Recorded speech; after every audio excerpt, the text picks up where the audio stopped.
आज का टॉपिक है interception and diversion work for tapping नाला and setup sewage treatment plan for used water management.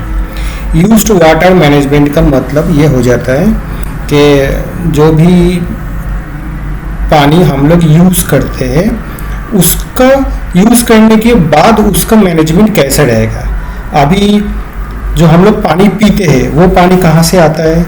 कोई भी नदी में नदी का पानी या बोर करके बोर का पानी हम लोग पीते हैं। नदी का पानी हम लोग ट्रीटमेंट करके वाटर ट्रीटमेंट प्लांट से ट्रीटमेंट करके फिर वो पानी जाता है वाटर टैंक, फिर पाइपलाइन हाउस कनेक्शन होते हुए अपने घर तक पहुंचता है और या तो बोरवेल से वाटर टैंक में जाता है, फिर वही पानी हम लोग पीते हैं। पीने के बाद क्या होता है, इन जनरली जो टाउन हो गया, छोटा शहर हो गया, वहाँ पे वो पानी को नदी में डाला जाता है।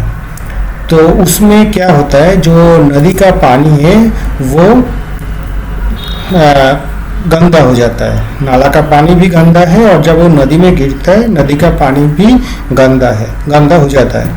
हम लोग तो उसी नदी का पानी को फिर ट्रीटमेंट करके साफ करके पी लेते हैं, लेकिन कोई भी जानवर हो गए, पशु पक्षी हो गए, नदी का जो मछली वगैरह हो गए, वो वही पानी को पीते हैं।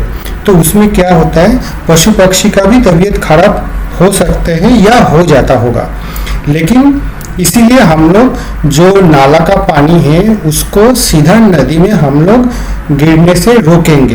रोक करके उसको हमको ट्रीटमेंट करना है, करके साफ करके साफ पानी को हम रीयूज भी कर सकते हैं वॉशिंग वगैरह, रोड वगैरह वॉशिंग के लिए, और उसको एक्सेस जो वाटर है उसको हम लोग नदी में भी गिरा सकते हैं। तो यही चीज़ आज मैं एक एग्जाम्पल के ज़रिए थोड़ा सा समझाने का कोशिश करूँगा। फॉर एग्जाम्पल ये एक टाउन का मैप आपको दिख रहा है जिसमें ये सारे घर है, रोड भी है, हाँ, और यहाँ पे एक ये रिवर भी है, ये एक रिवर भी है जो आगे जा रहा है।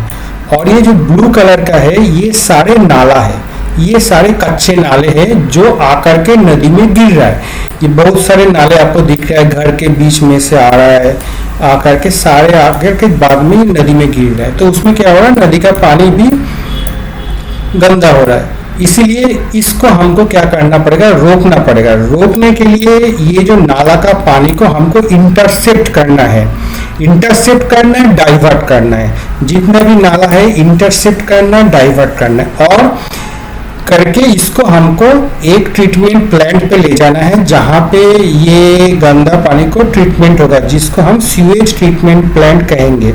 उस सीवेज ट्रीटमेंट प्लांट से ट्रीटमेंट करने के बाद उस पानी को हम आगे का जो भी है करेंगे। तो इसमें जो मेन कंपोनेंट है वो हो गया, मेन कंपोनेंट है वो हो गया, एक तो हो गया ये नाला, जो एग्जिस्टिंग नाला है, जो आरसीसी का हो सकता है, कच्चा हो सकता है, पक्का हो सकता है, कुछ भी हो सकता है।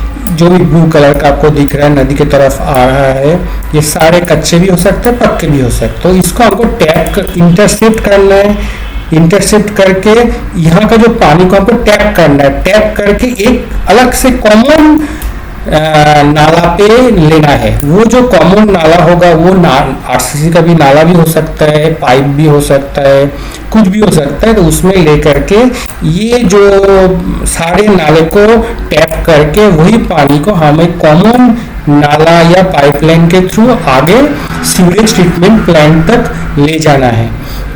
सीवेज ट्रीटमेंट प्लांट पे बहुत सारे कंपोनेंट होता है, वो कंपोनेंट के बारे में मैं नेक्स्ट वीडियो में डिटेल में चर्चा करूँगा। फिलहाल जो ओवरऑल एक जो व्यू है वो मैं देने का कोशिश कर रहा हूँ। तो ये सारे प्रोजेक्ट में एक हो गया जो एग्जिस्टिंग नाला है, कच्चा पक्का हो सकता है। एक इंटरसेप्शन स्ट्रक्चर होगा जो उस नाले का पानी को इंटरसेप्ट करेगा और डाइवर्ट करेगा। डाइवर्ट करके कहाँ डालेगा, ये कॉमन जो एक नाला है या कॉमन पाइपलाइन में डालेगा। फिर ये जो कॉमन नाला या पाइपलाइन, इसके थ्रू हमको आगे ले जाना है कहाँ पे, सीवेज ट्रीटमेंट प्लांट पे। सीवेज ट्रीटमेंट प्लांट पे क्या करना है, इसको ट्रीटमेंट करके उस पानी को हम स्टोर करेंगे टेम्पोररी के लिए, उसको हम रीयूज भी कर सकते हैं। बाकी जो एक्सेस वाटर है इसको हमको नदी में गिराना है। ये है ओवरऑल एक पिक्चर। इसके बाद में कंपोनेंट वाइज उसका जो फंक्शन है कैसे काम करेगा वो मैं डिटेल में बताऊंगा आपको। और भी आप लोगों को और भी कुछ चीज के बारे में स्पेसिफिक अगर जानना है तो आप मुझे कमेंट बॉक्स में बता सकते हैं, उसके लिए मैं वीडियो अलग से बना के अपलोड कर दूंगा। धन्यवाद।